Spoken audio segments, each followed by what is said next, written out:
Hi everyone.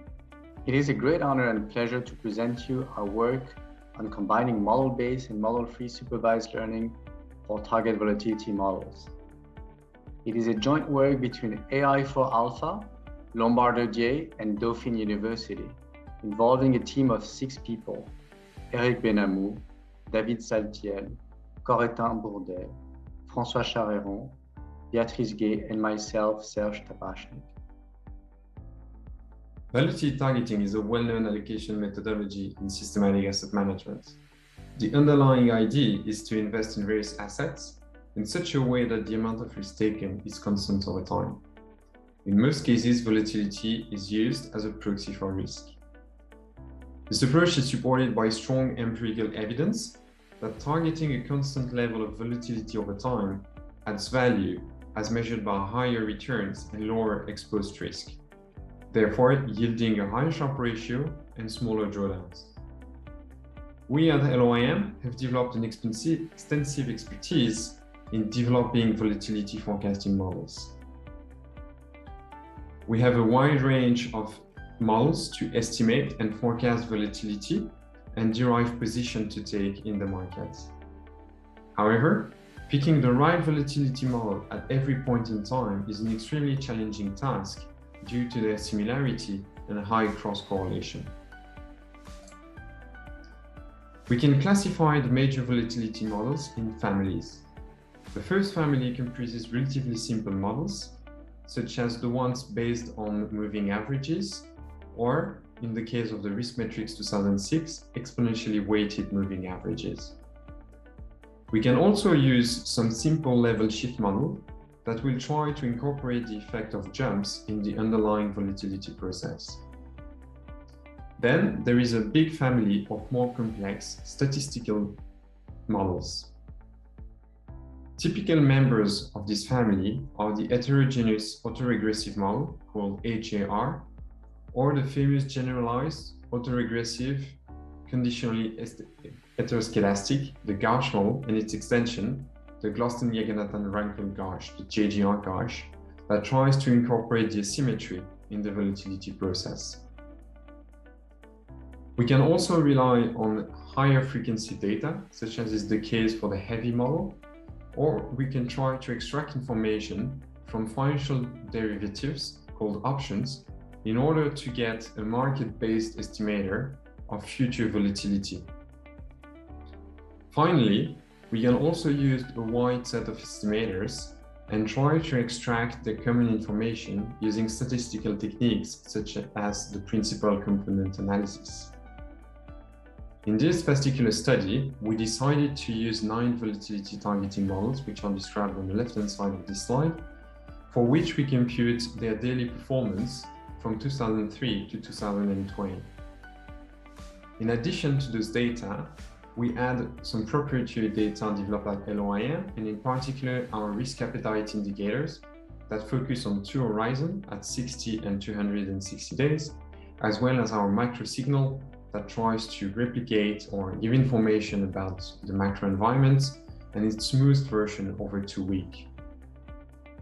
The goal of this study is to try to find an allocation methodology across those 9 volatility targeting models that would beat consistently an equally weighted allocation and check that this methodology is robust over time and deliver consistent returns.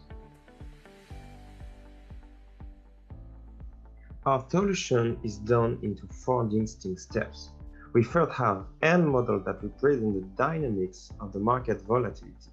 We then add in step 2 some other features that provide orthogonal information to the model, such as, for example, economic health indices or some technical analysis.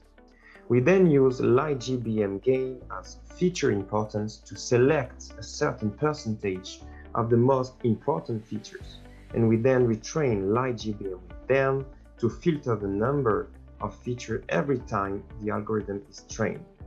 In order to identify the best volatility models, we train gradient boosting decision tree, GBDT, to answer the supervised learning question of the model that provide the best next day return. This is the step 3. We then construct some several strategies using this prediction on step 4. In order to test the robustness of our aggregated meta-model out of sample, we use what we call the well-known methodology called walk-forward analysis. In machine learning, a standard approach is to use what we call the k-fold cross-validation. This approach happens to break the chronology or temporality of the data, and in certain ill-conceived cases may potentially use test data in the train set, which embodies a blatant case of in-sample optimization. It's commonly known that using cross-validation schemes often yields estimates with the largest bias and variance, while walk-forward process yield better estimates of out-of-sample error, even more so in the context of our financial time series. We therefore settle on a forward sliding test which use non-overlapping previous phase data as the corresponding training sets. In other words, we favor adding incrementally new data in the training set at each new step to ensure stability and robustness in the validation process. In practice, and for a given data set, we train our model, as you can see, from 2003 to the end of 2010, giving us at least 7 years of training period, and we then use a repetitive validation period of 1 year from 2011 to 2016 to determine the best set of hyperparameters. Once these hyperparameters are determined, we train our model from 2003 to 2016 and use a repetitive test period of 1 year from 2017 onward. Let's now have a better view of the feature used by the model. Thank you, David, for introducing the method. We are using more than 500 features, which only a machine can follow on a daily basis. These features are not only related to volatility targeting models, but are also market indicators. To be more precise, we are using the 9 P&L time series of the different models, as well as the 9 forecasts of each volatility model. We are also using market indicators, such as the value of the S&P, Nasdaq, Dow Jones, and other important equity indices. The price of several commodity indicators in energy, industrial, metals, agriculture, and other soft commodity sectors. The 4 FX carry indices between the dollar, euro, Swiss franc, pound, and the Japanese yen, macro indices based on proprietary market risk appetites, bond indicators, so the level of the US, UK, Japan, and German 10-year government bonds, as well as the slope computed as a difference between the 10-year and 2-year yields, economic surprise indices, credit spreads for UK, Euro, as well as other international spread indicators, and finally, the put-call ratio, which is an indicator of the risk perception of the markets. So thanks, Beatrice, for presenting the features. Let's now jump to the results. Results are very interesting. Table 1 shows the selected hyperparameters for the 2 future contracts, TY1 and ES1. These results have been done during the validation period.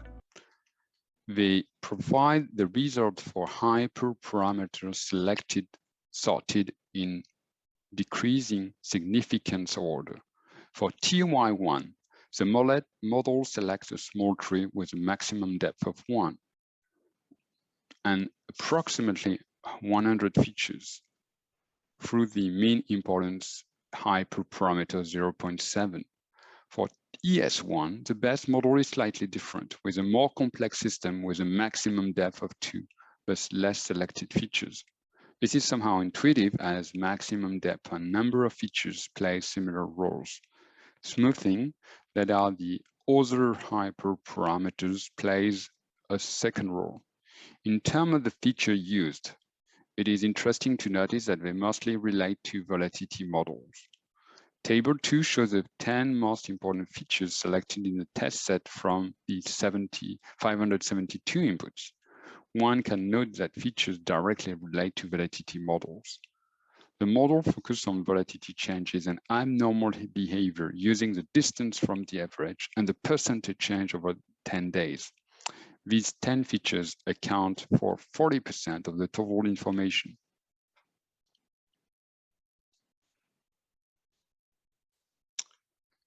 Once we have the hyperparameters, we can derive strategies. We can use two types of strategies, either use the resulting model probabilities or follow the best strategy according to the GBDT model.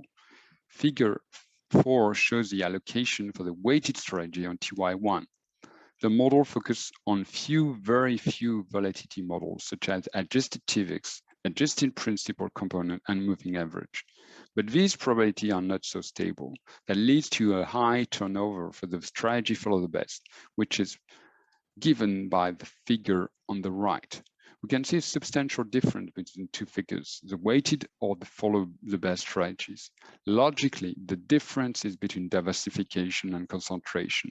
The weighted strategy mixes across all models and hence is more diverse, which is on the left, while the follow the best, which is on the right, only selects one model at a time and has more concentration. Hello, I am Current Rodex and I will present you our results. The tests are ensemble from 2017 to May 2020. And for the bonds, the model seems to work because on the graphic, where we have in red the portfolio values of the different strategies, so weighted, 3 best, and follow the best, and the benchmark, which is an equal weight portfolio.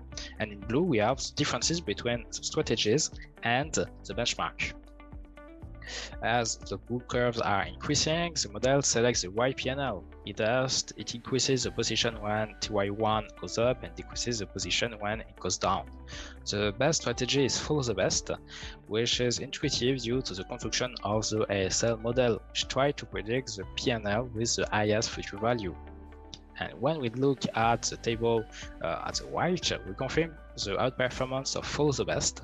We note that the strategy weighted and 3 best are really close because the model focuses on only few PNLs and gives similar allocation between these two strategies. Without transaction cost, follow the best achieve a higher return, a lower drawdown than the benchmark, and there is a sharp ratio difference of 0.4 between follow the best and the benchmark, which shows that the model works. However, the turnover is high and it decreases the sharp ratio of follow the best by 0.17. But even with this decrease, the follow the best strategy remains the best strategies. Hence, the ASL model works on fixed income futures TY1.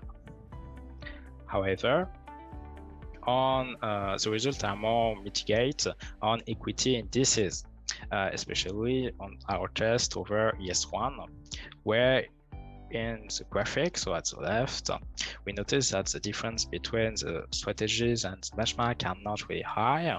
In the first 2 years, the model seems to work. However, after 2019, the blue curves are decreasing, which shows that the model does not select the right PNL.